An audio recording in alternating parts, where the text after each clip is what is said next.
اگه تو هم 405 داری توی ترافیک ماشینت آمپرش میره بالا، تا آخر این ویدیو همراه من باش. من قراره توی این پیج هزینه‌های نگهداری و اسپورت کردن ماشین رو بهت بگم. برای این قسمت ما نیاز داریم به سیم که خریدیمش 3 مترش و 120 تومن، یک کلید که 80 تومن پولشه و یه رله که 250 تومن پولش دادیم. رله ماشین من خراب بود وگرنه نیاز نیست. میریم سراغ جلو پنجره. جلو پنجره رو باز می‌کنیم. بعد اینکه جلو پنجره رو باز کردیم، یک سیم میکشیم از باتری تا بفهمیم دور تند فنها کدوم سوکت یا ریله است. این وسطی برای دور تنده که وقتی من دور تند رو میزدم یکی از فنها کار میکرد یکی کار نمیکرد، اونم به خاطر موتور فن بود. برای همین مجبور شدم دور کند رو دستی کنم. یک سیم از داخل موتور به کابین ماشین میفرستیم و اون سیم رو میکشیم میاد تا این سوکت یا رله. این سیم سفید سوکت رو لخت میکنیم و سیمی که به داخل کابین فرستادیم رو وصل این میکنیم. بعد از اینکه این کار رو کردیم میبینیم که فنها شروع میکنن به کار کردن.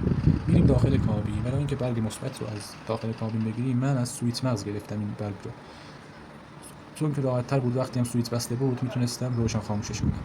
سیمی که از سوئیچ مغز گرفتیم وصل میکنیم به یک طرف کلید و یک سیمی هم که از فن اومده داخل ماشین وصل میکنیم این طرف کلید.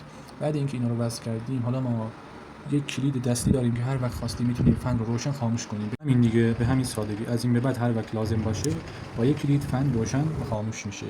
شما این کار رو انجام میدادین یا همین حالت فابریک بهتر بود؟ نظرتون رو توی کامنت ها بهم بگید. که هزینه این کار شد 200,000 تومان.